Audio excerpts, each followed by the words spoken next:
หน้าหายตากันโดนเพราะสมควรนะจุดนี้นะหลายมือเลย4 5 มือนี้เรามาแนะนำรถไฮได้ลูกค้าเด้อคันนี้เป็น Toyota Fortuner Sam ซ้ายเดิมเกียร์ออโต้โฟวินเนาะสูตรลับ2014เด้อนี่กระจางหน้างามๆป้ายงามได้ลูกค้าเป็นนครหลวงเรียบร้อยแล้วตัวนี้เนาะมีแต่โอนเปลี่ยนซื้อแล้วก็แล้วเลยเนาะทางคันเขาขับจบให้ไปตั้งแข่งเขาถอนสำนวนให้เดี๋ยวมาเบิ่งรอบคันน้ำกันก่อนเนาะสีขาวเนาะอย่าง265 65ขอบ17ลองแม็กแซมเลยตัวนี้เนาะสีขาวงามๆเลยเด้อมาด้านหลังเนาะคือเก่าเส้นเดิม Fortuner ขนาดเท่ากันไปเลยเนาะกว้างขวางใส่สบายมีเบาะอีก2แถวเอาไว้นั่งบ่อยากนั่งก็เอาขึ้นเพื่อใส่เครื่องใส่ของได้ตามสบายเนาะแอร์ทั้งเพดานเนาะตัวนี้เนาะแอร์เขาห้องว่าแอร์2ท่อนหนึ่งข้างหน้าท่อนหลังท่อนกลางเนาะมีครบหมดเลยได้ลูกค้าเด้อนี่เนาะด้านหลังงามๆเลยเบาะเดิมลูกค้าตัวนี้เนาะเบาะเดิมผ้าเดิมเนาะโบมักหรือว่าเนื้อใดไปแต่งไปเสริมแล้วแต่ปูมักเลยเนาะตัวนี้เนาะ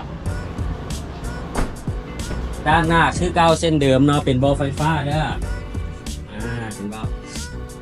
พวงมาลัยงามๆเลยตัวนี้หุ้มใส่ให้เรียบร้อยเนาะเดี๋ยวเรามาฟังเสียงเครื่องสตาร์ทกันนี่เนาะแลนเพียงแต่80,000 กว่ากิโลนะลูกค้าเด้อเดี๋ยวเราสตาร์ทฟังเสียงนิ่มๆกันเลยนี่เดี๋ยวตู้โฟวินเนาะมีกล้องถอยกล้องอย่างไรผมจอดถึงมาทำงานเด้อไปเครื่องน้ำกัน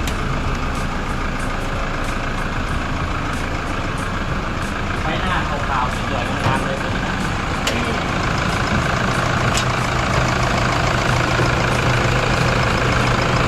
เสียงจากนิ่มๆมาลองขับลองขี่ลองเทสได้ยาวๆลองกัดไปเลยเนาะเขาให้ลองขับได้เป็นชั่วโมงครับจนพอใจแล้วค่อยซื้อที่จนพอใจลองถึงสุดใจแล้วค่อยซื้อแล้วรถอยู่ข้างเขาเนาะ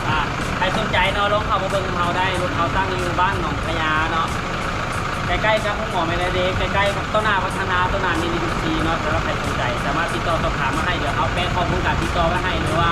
รถเข้ามาทางหน้าที่ของเขาได้เลยนะได้เลยป้าย